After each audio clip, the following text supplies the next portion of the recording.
Stop constantly checking your argument as to whether or not you feel as if you're right. Now, today I want to talk about something that I feel like a lot of people do, me myself included sometimes, specifically when it comes to arguments or disagreements with other people. More often than not, we always want to be good people. And more often than not, when we get into arguments with other people, it can be people that we care about or that we're already close with, people that are friends, relationships, family, etc., etc. And almost always, regardless of how much you are emotionally charged in an argument, you don't necessarily always want to try and hurt that other person or try and convey to them that you might not truly care about how they feel. And so one thing that I notice that I think a lot of people do, and I myself do, is that when you get into arguments or disagreements, you're always quick to constantly check your own side and the other person's opposing side as well.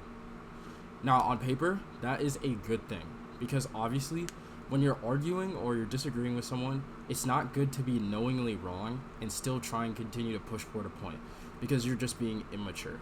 And also, it's good to understand other people's perspectives because when you understand where they're coming from, you can better rationalize why they might be arguing to you and hopefully come to an understanding with another person because obviously at the end of the day, regardless of if you disagree with someone or you get into a heated argument, the goal is to come to an understanding. It is not to tear each other down. That's an immature notion.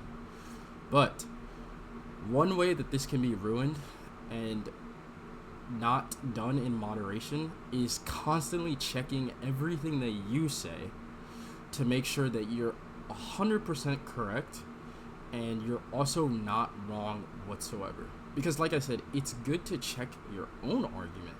But when you do too much of this, you're basically trying to play both sides of the argument.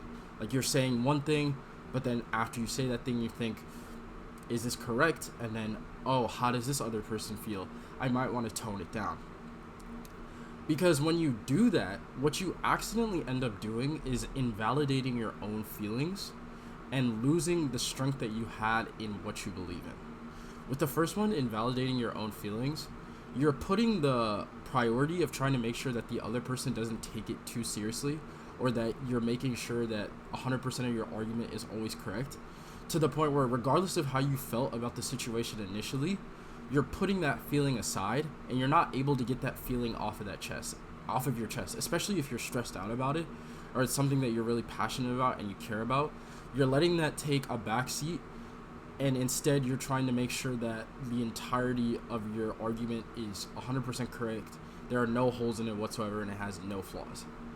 And with the second one, you losing the will and the passion for what you were actually arguing for, going back and forth and making sure that what you're saying is 100% morally correct 10 times out of 10 with this person and trying to consider their position always can be extremely exhausting.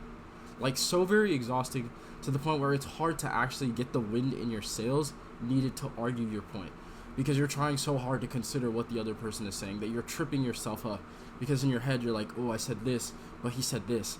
Should I not say this or should I not have said this? And it's just a very stressful endeavor. Now, like I said, with arguments, the goal of it is never to tear the other person down. But you also have to realize that when it comes to an argument or a disagreement with someone, more often than not, the reason why you got in it in the first place is because you're very passionate or feeling a certain way about something that caused you to go into a disagreement with someone else. Like, for example, let's say you're in a relationship with someone and they're doing something that you don't like they're hanging out with a lot of people of the opposite gender. You brought up the whole query and question about like what they were doing being wrong because you felt hurt or possibly betrayed at the fact that they were hanging out with so many people of the opposite gender. Now, in your initial statement and your initial idea, the fact that you're feeling hurt, there is obviously the possibility that you could be wrong for thinking that, or that you're being presumptuous for thinking that this other person is doing it to do it in spite of you. But you need to realize, regardless of the logistics of it, regardless of whether or not it's actually valid, you still are going to feel that emotion at the end of the day, regardless if it's actually valid or it's not valid. Because even if you're told that it's not valid and you're wrong for thinking it, the emotion isn't just going to suddenly vanish like that. And you're not all of a sudden just going to be like, oh, well, I guess I was just talking out of my butt.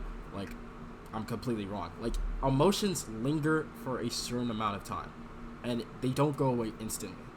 So when you try and quickly smooth over things and think in your head, if someone else is telling you that you're wrong for thinking it, and you just tell yourself, oh, okay, I just need to get over it, what it does is you're bottling up those emotions more and more until eventually it ends up releasing in a very unhealthy manner.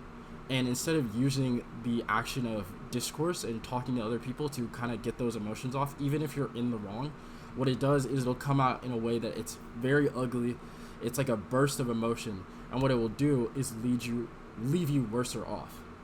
So, when it comes to disagreements and discourse, sometimes when you're nervous about saying the right thing or saying the wrong thing, or you're worried about how the other person will take it, stop thinking about that all the time. Stop getting so much in your head about making sure that everything you're saying is 100% correct. Because I will say it so many times, and so many times again, human beings are not always morally pious. We want to be, but it is literally impossible for us to just always be right. And I'm again telling you not to knowingly engage in an argument where you know you're wrong, because that's just immature and a waste of your time. But your emotions and your feelings are valid, no matter how pointless, meaningless, or menial you think the actual situation is. So feel validated in your emotions, get what you're feeling off of your chest, and even if you think you might be wrong, just ignore that feeling. Because at the end of the day, what you want to do is to convey to that other person how you're feeling. And that person will just have to receive it as they can. You might end up being wrong, and that's perfectly fine. But would you rather be in an argument where you're going back and forth, trying to constantly calculate every single phrase, every single thing that you say, and then in the end just end up losing like the passion you had for what you were feeling some type of way about? Or would you rather be wrong but have at least gotten the feeling that you were feeling off of your chest and into the air, where it can at least be discussed about? Because more often than not, in intelligent arguments, it shouldn't even really be an argument. It's just a discussion of two people conveying their emotions back and forth and trying to understand the other person. You're wasting your time in an argument if you could tell the other person isn't making any effort to understand you. So, under that notion, if the other person is trying to understand you, don't be afraid about being wrong. Just prioritize trying to get your emotions out, be mature about it, be calculated about it, but don't get so much in your head. Because another thing about it is discourse is also a type of conversation. You're talking back and forth. And if there's one thing that we've learned about conversation, it is not a calculated plot of step A to step B to step C to step D, etc. It's, like I said, it can start from step A, trip up, end up at step X, somehow end up at step 4, but eventually you'll still reach the end goal of step B. You just have to sometimes go with the flow and take yourself out of your head. Just let your mouth do the talking and try not to think and hang over every single word that you say. So get your emotions off. You don't always have to be right.